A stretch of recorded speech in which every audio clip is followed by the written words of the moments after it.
So I figured there was no better time than to spend a few minutes telling you about my friend Chris's book, 50 States in 100 Days by Chris Strub.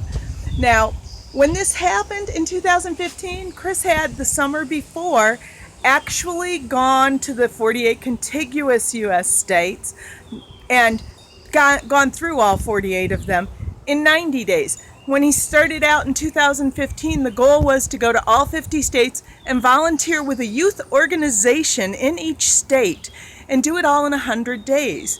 That required him quitting his job. It required him attempting to get, but not being successful in getting corporate sponsorship, so this was all on his dime. And it also meant he was doing a lot of traveling in the summer of 2015. Now, I have to admit, I was particularly taken by Pittsburgh and Binghamton because my daughter lives in Pittsburgh, and I know Chris from Binghamton. I've known him probably about 10 years, maybe not quite that long, but pretty close. He used to work at the Binghamton paper with my dad. And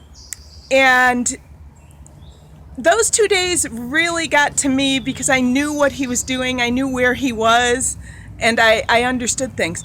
The other day that got to me was day 100 when he pulled into Asheville, North Carolina, where I now sort of call home. I'm about 30 miles west of Asheville in the Smoky Mountains.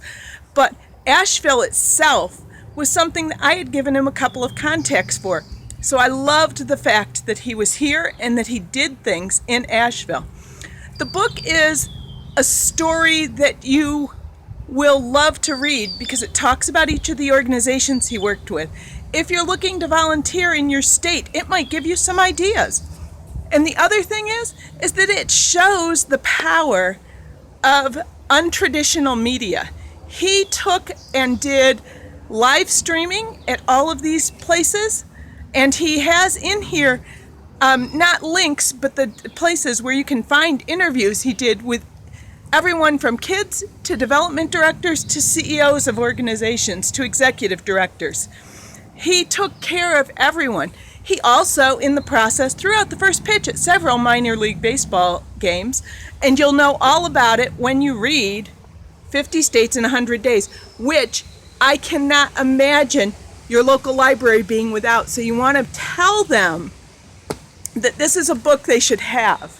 You also might want to mention it if you have high schoolers that need to volunteer in school for a class, that class should have a copy of this book on hand so that the kids really know what happens when you volunteer and the difference it can make.